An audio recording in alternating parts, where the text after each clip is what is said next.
And now, another tale well calculated to keep you in suspense. Tonight, Rakovskys' Rubles by William N. Robeson.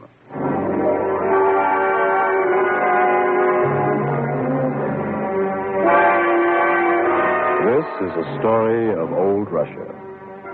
Of Russia before Sputnik and Khrushchev and the Soviet.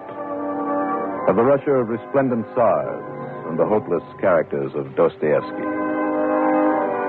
Our hero is such a character, intelligent but without hope. We shall call him Ivan Ivanovich. He is a student. His sweetheart we call Anna Petrovna. We find them in the Venice of the North before it was Leningrad, before it was Petrograd, when it was still gloriously named St. Petersburg. We find them in a basement room, furnished only with a bed and a chair and a stove. But there is no money for firewood, so they are cold. They are also hungry, and they are hopeless.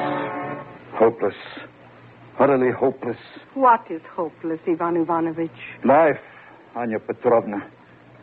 The noblemen and their half-naked women dance the night away in their warm palaces while we sit outside and shiver. What have we got to live for? Each other. It is not... It is not enough? No, Anyushka. I would die for you. You know that. But you would not live for me? Living is more difficult. This is not living. This is existing like an animal. But it will not always be like this.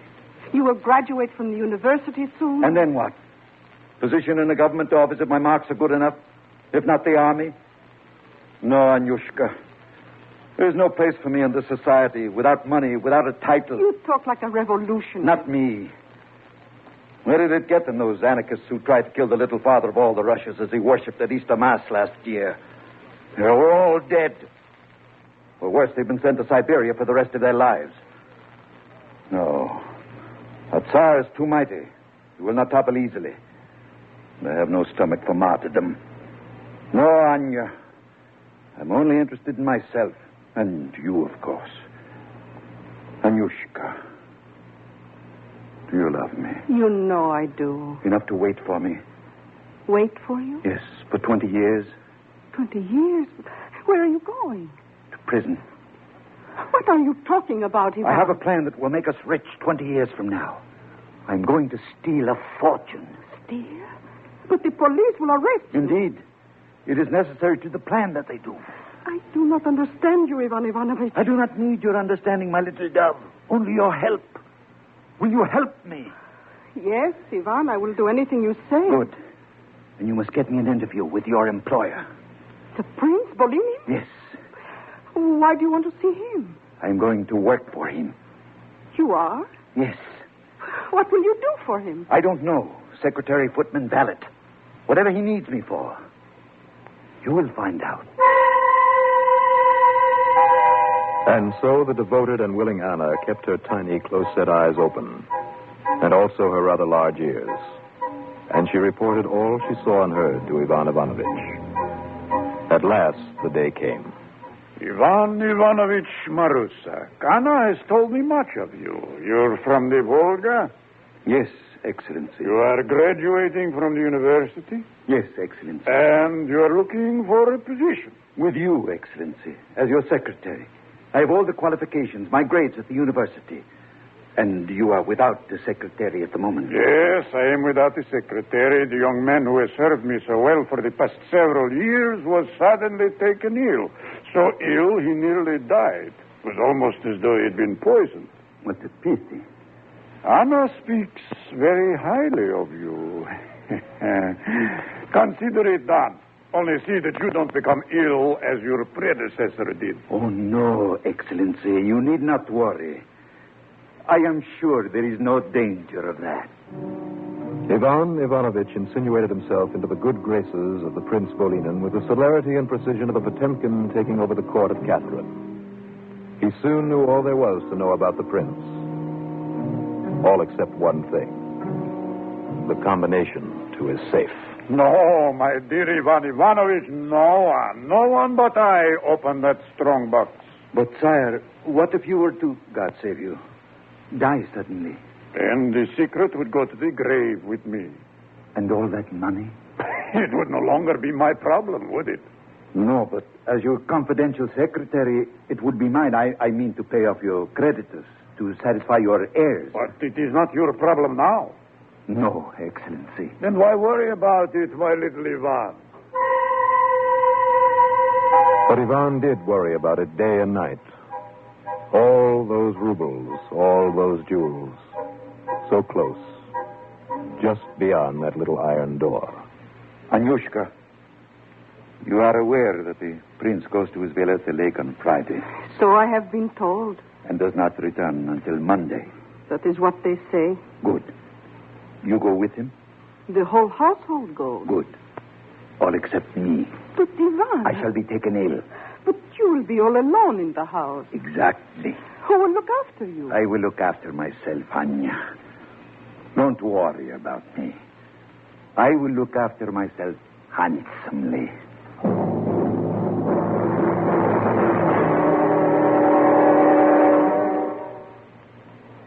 In just a moment, we will return for the second act of Suspense. Next time you refresh, enjoy a frosty, ice-cold Pepsi-Cola. Sociability, Charlie. All right, Kay, how's this? Pepsi is light, refreshes without filling. You like to refresh? Have a Pepsi right now. Well, offer it to everybody, Charlie. I will. Enjoy Pepsi at the fountain. It's delicious at home, too. Have one at lunch or with a snack. Charlie. At the beach or at dinner. Wherever you go, wherever you're thirsty, Pepsi is there. It's here, too, in our Be Sociable song. Be sociable, look smart, keep up to date with Pepsi. Drink light, refreshing Pepsi. Stay young and fair and debonair. Be sociable, have a Pepsi. For the weekend, have plenty of Pepsi around. Pick up an extra carton today. CK, I'm sociable. With Pepsi, everyone is.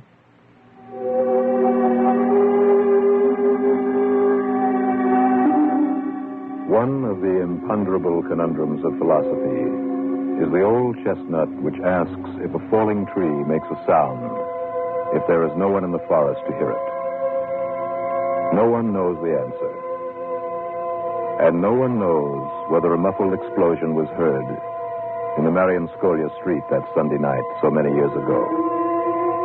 For certainly there was no one about to hear it, except Ivan Ivanovich, who stood in front of the Prince Bolinen's strong box as the smoke cleared away and feasted his eyes on the fortune which would buy his future. When the great bank of Byelorussia opened its doors Monday morning, its first customer was Ivan Ivanovich, burdened with 2 bulging valises. Yes, sir. What can I do for you? I wish to rent a safe deposit box. Your name, please. Rakovsky. Pyotr Rakovsky. Very well, sir. Here is your key. Thank you. I may have to go on a long journey. My things will be safe? Oh, yes, sir. For how long? We do not touch the contents of any unclaimed boxes until 30 years have elapsed. Good. I shall not be away that long. But I do not understand. You do not have to. Just take this key. Guard it with your life. Wear it on a string around your neck. Do not ever lose it. Do you understand? Yes. And one more thing. Remember the name Pyotr Rakovsky. Pyotr Rakovsky? Yes. Don't ever forget it. But why? Never mind why. Just don't forget that name. What is it? Pyotr Rakovsky. Say it again. Pyotr Rakovsky. Ivan Ivanovich! It has come. What has come, Ivan? The moment of truth in which the great lie is told in silence. I don't understand a word you are saying. Good. Just remember that name. Ivan Ivanovich! I am coming, Your Excellency. At the word, Anya. Yes, Excellency? I trust you're feeling better. You feeling better? Yes, you were ill when I went away. Oh, yes. That, it passed. I am feeling fine now. And you were here in the house the whole weekend? Yes, Your Excellency. You did not go out at any time? No, Your Excellency. Then perhaps you can explain this. Explain what, Your Excellency? Look, you dunderhead, look for yourself. The strong box. It has been blown apart. Why, so it has.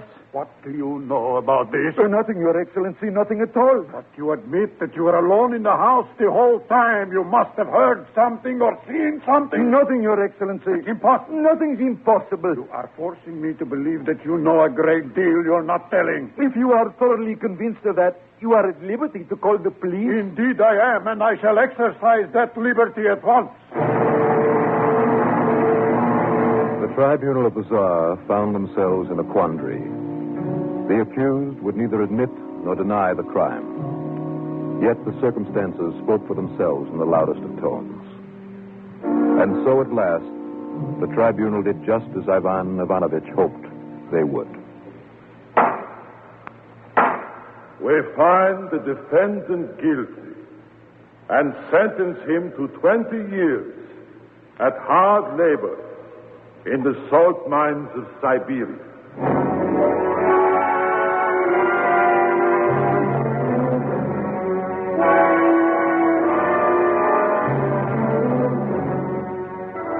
Time is relative.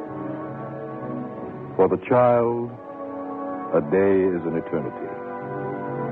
For the old one, it is but a dull and painful tick of a faceless clock. In the salt mines of Siberia, time stands still. There, nothing happens. In the flickering torchlight, there is neither day nor night. In the constant, clammy 40-degree temperature, there is neither summer nor winter.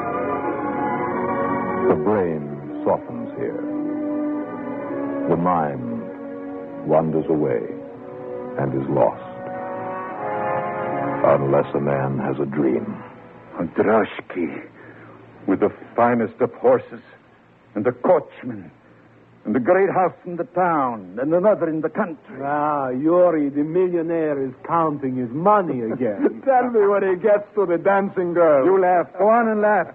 You are the foolish one. If you are so rich, what are you doing here? I am here so I will be rich. I stole it.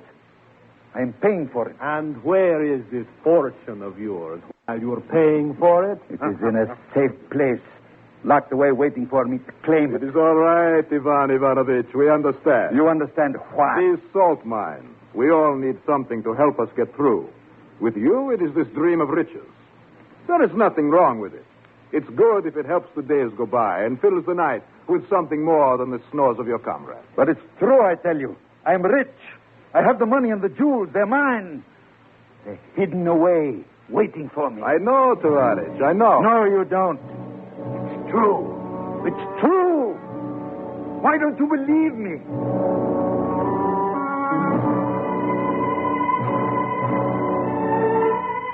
But no one would believe him. And as the years slowly passed, Ivan Ivanovich told his story less and less. And more he began to doubt it himself. At first, Anna had written to him. But then her letters came further and further apart. And at last, ceased altogether. And Ivan Ivanovich was alone with a fading dream.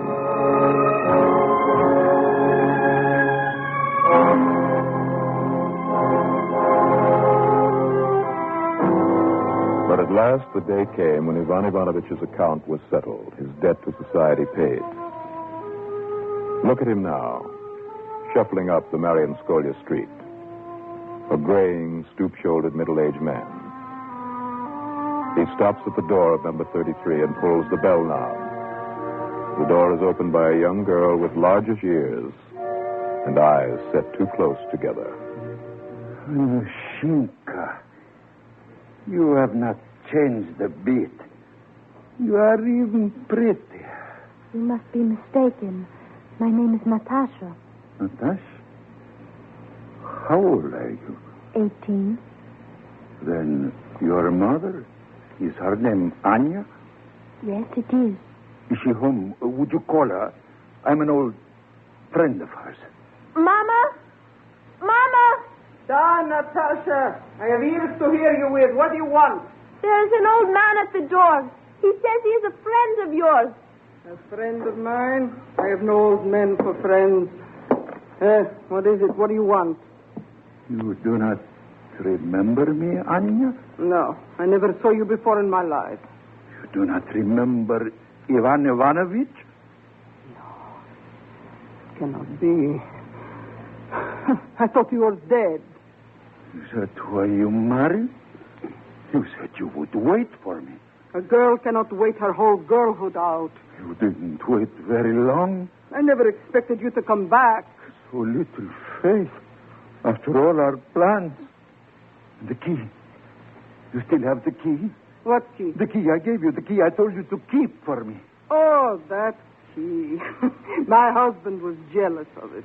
He found it hanging around my neck on our wedding night. Oh, no. He yanked it off me. He threw it away. Oh, no.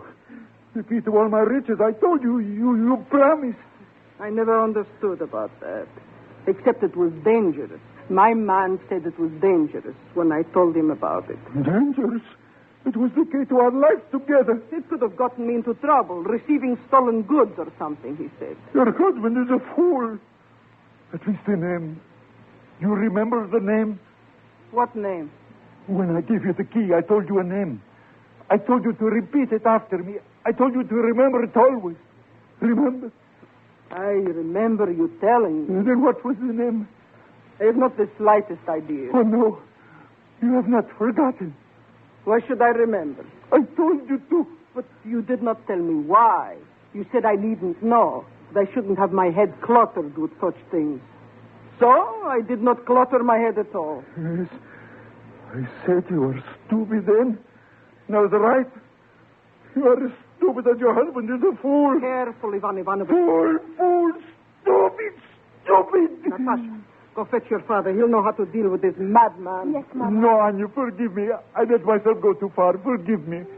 And just remember that name. I will give you a third of all my wealth if you will only remember that name. I have not the slightest idea. You must. Without the name, I cannot realize the fortune. You must. You must. I cannot, Ivan. I've forgotten it completely. I will give you half on Yushka. Half of it all for the name. It is no use. 20 years is too long a time. You drive a hard bargain. Very well. 3/4 of the rubies and jewels are yours. Just to remember the name. Remember it, Anya! Remember it! Remember it! Go, me, you maniac. I don't remember, I tell you. I can't remember.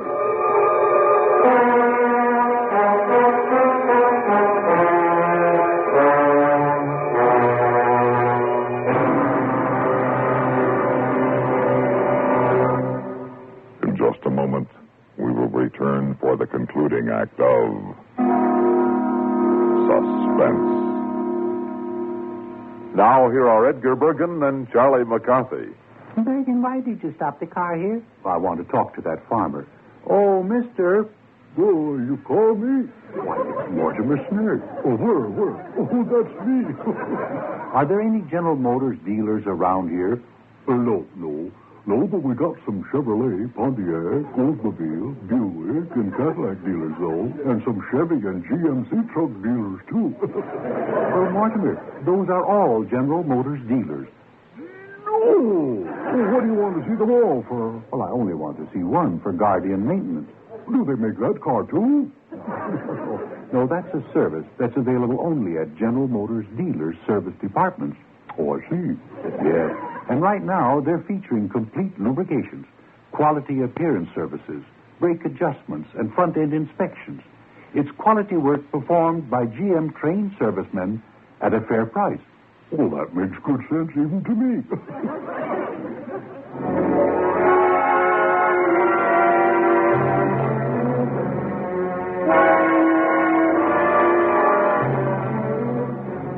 Yes, sir. What can I do for you? I want to speak to someone about the safe deposit box. Yes, sir. I have a box here. I rented it 20 years ago. I've been out of the country and I have lost the key. Well, if you can identify... Oh, yes. Yes. It was on the first Monday in March, 20 years ago. You just look up your records. Well, I suppose we could go about it that way. What is your name? I don't remember. Amnesia or something. A mental block. I don't remember. I'm sorry. There is nothing I can do until you do remember. A bitter wind swept down from Lake Ladoga, carrying night and snow out of the north, as Ivan Ivanovich stepped out the great bank of Byelorussia into the empty street.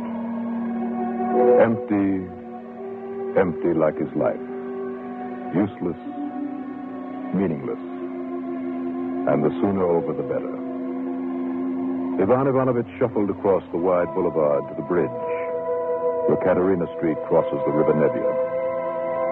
And here he stood, looking down on the black, freezing water, choked with cakes of ice slowly slipping seaward. Ivan Ivanovich was numbed in body and in spirit. As a person apart, he watched himself climb to the top of the parapet, stand irresolutely for an instant, lose his balance, slip, and plummet into the black and icy water.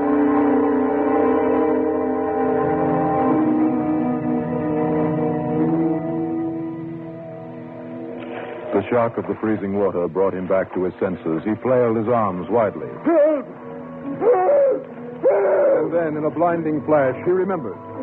Rakovsky! Rakovsky! Help! Help! Help! But no one heard above the whining of the Arctic wind. And alone there in the icy water, Ivan Ivanovich fought vainly to save himself and his glorious memory of the nail. But there was too much against him. Time and his age and the cold of the Russian winter. And so it was that Ivan Ivanovich died by drowning with his now useless alias on his lips.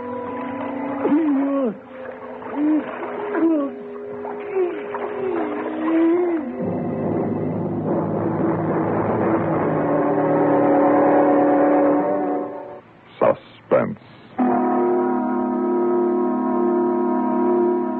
You've been listening to Rakovskys Rubles, written for Suspense by William N. Robeson.